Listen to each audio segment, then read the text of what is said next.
വിശുദ്ധ യോഹന്നാന്റെ സുവിശേഷം 10-ാമത്തെ അധ്യായത്തിൽ പൗരോഹിത്യത്തിൻ്റെ ഏറ്റവും മനോഹരമായ ഒരു ചിത്രമുണ്ട്. ഞാൻ നല്ല ഇടയനാണ്, നല്ല ഇടയൻ ആടുകൾക്ക് വേണ്ടി സ്വജീവൻ അർപ്പിക്കുന്നു. ആരാണൊരു പുരോഹിതൻ? ബലി അർപ്പകനാണ്. ബലി അർപ്പകൻ മാത്രമല്ല, പുതിയ നിയമത്തിലെ പുരോഹിതൻ ബലി വസ്തു കൂടിയാണ്. സ്വന്തം ജീവൻ ബലിയായി അർപ്പിക്കുന്നവനാണ്.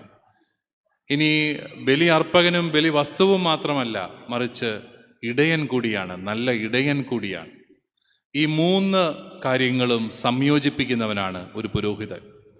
അയാൾ കേവലം പുരോഹിതനായി മാത്രം നിൽക്കുമ്പോൾ അത് പുതിയ നിയമ പൗരോഹിത്യത്തിന് തന്നെ തികച്ചും വിരുദ്ധമാണ്.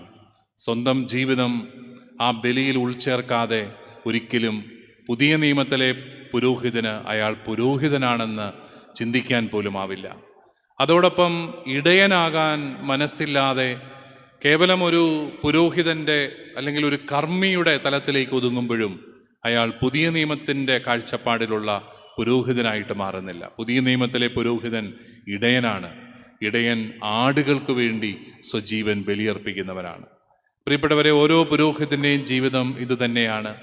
വന്യപിതാവിൻ്റെ ജീവിതത്തിൽ നമുക്കിത് കാണാനായിട്ട് സാധിക്കും. ഒരു മെത്രാൻ്റെ ശുശ്രൂഷ എന്നൊക്കെ പറയുമ്പോൾ പുറത്തുനിന്ന് നോക്കുമ്പോൾ ഒത്തിരി നിറപ്പകിട്ടുള്ളതാണെന്ന് തോന്നാമെങ്കിലും അത് ഉള്ളിൽ നിന്ന് നോക്കുമ്പോൾ ഒത്തിരിയേറെ ത്യാഗനിർഭരമായ ഒരു ശുശ്രൂഷയാണ്. ഒത്തിരിയേറെ ഒറ്റപ്പെടലിൻ്റെയും അതുപോലെ ത്യാഗങ്ങളുടെയും എല്ലാം ഒരു ശുശ്രൂഷയാണത്. പക്ഷെ അവിടെയെല്ലാം നിന്ന് ജനത്തിന് നല്ല ഉൾക്കാഴ്ചകൾ നൽകി, നല്ല പ്രബോധനങ്ങൾ നൽകി അവരെ ശരിയായ വഴിയിൽ നയിക്കുന്നു എന്നുള്ളതാണ് ഒരു മെത്രാൻ്റെ ദൗത്യം.